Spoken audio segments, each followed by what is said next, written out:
શું મિત્રો તમે પણ શેર બજારમાં રોકાણ કરો છો પણ સારા શેર નથી મળતા? તો આ વિડીયોને તમે પૂરેપૂરો જોજો, કેમ કે આ વિડીયોમાં આપણે 5 એવા શેર વિશે વાત કરીશું જેમાં બ્રોકરેજ હાઉસે ખરીદીની સલાહ આપી છે. તો આ કયા 5 શેર છે અને બ્રોકરેજ હાઉસે આ શેર માટે ટાર્ગેટ અને સ્ટોપ લોસ શું આપ્યો છે, તમામ માહિતી આપણે ડિટેલમાં જોઈશું. આપણા વિડીયોને યુટ્યુબમાં જોતા હોય તો હાઈપ પણ કરી દેજો. 3 જુલાઈએ ભારતીય શેર બજારમાં જોરદાર તેજી જોવા મળી. સેન્સેક્સ 261 અંકોના વધારા સાથે 77,763.91 પર બંધ થયું, જ્યારે નિફ્ટી પણ 0.39% તેજી સાથે 24,270.85 ના સ્તરે બંધ થયો.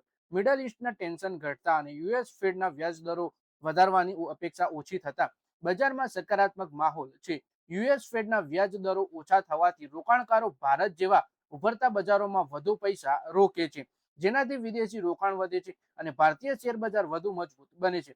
ઘણા રોકાણકારો એવા સ્ટોક શોધી રહ્યા છે જે તમને સારું વળતર આપે. તો આ વિડીયોમાં આપણે 5 એવા જ શેર વિશે વાત કરીશું જે તમને મોટું વળતર આપી શકે છે. તો મિત્રો વાત કરીએ BHEL ના શેર વિશે, જેમાં 5 વર્ષમાં 485.36% શાનદાર રિટર્ન આપ્યું છે. આઈસીઆઈસીઆઈ સિક્યોરિટીઝના રિપોર્ટ મુજબ BHEL અપેક્ષા કરતા સારા ક્વાર્ટર પરિણામો રજૂ કર્યા છે. કંપનીની આવક વાર્ષિક આધાર પર 35% વધારે વધી અને સારા માર્જિનના કારણે ઓપરેટિંગ નફો બમણો થયો છે. મોર્ગન સ્ટેનલીએ ઓવરવેટ રેટિંગ સાથે 444 રૂપિયા ટાર્ગેટ આપ્યો, જ્યારે આઈસીઆઈસીઆઈ સિક્યોરિટીઝ અને નવું માએ 450 રૂપિયાનો ટાર્ગેટ આપ્યો BHEL ના શેરમાં.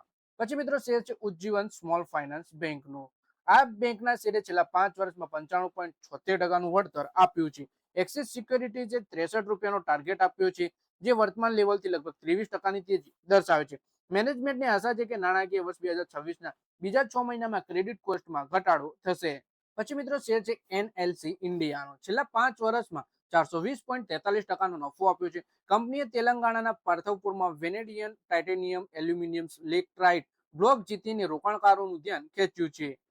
એક્સપર્ટનું માનવું છે કે ક્રિટિકલ મિનરલ્સ કારોબારમાં કંપનીની વધતી હાજરી લાંબા ગાળે શેરનું વેલ્યુએશન સુધારી શકે છે. પછી મિત્રો કોલ ઇન્ડિયાનો શેર છે, જે 5 વર્ષમાં 197.43%નું બમ્પર વળતર આપ્યું છે. યુબીએસએ બાય રેટિંગ સાથે 550 રૂપિયાનો ટાર્ગેટ આપ્યો છે, જે 25 એક્સપર્ટમાંથી સૌથી ઊંચું છે.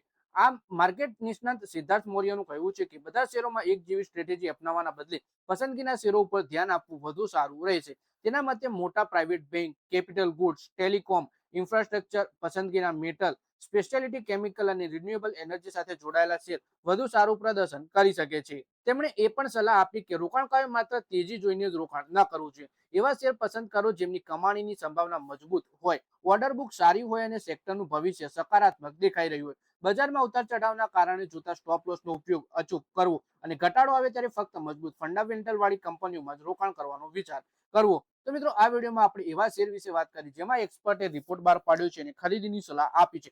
તો મિત્રો આ વિડીયોમાં બસ આટલું જ. હવે મળીએ આવનારા વિડીયોમાં. ત્યાં સુધી વિડીયોમાં લાઈક કરો, કોમેન્ટ કરો અને વિડીયો પોતાના મિત્રો સાથે ફેસબુક, ઇન્સ્ટાગ્રામ, વોટ્સએપ બધી જગ્યાએ શેર કરો.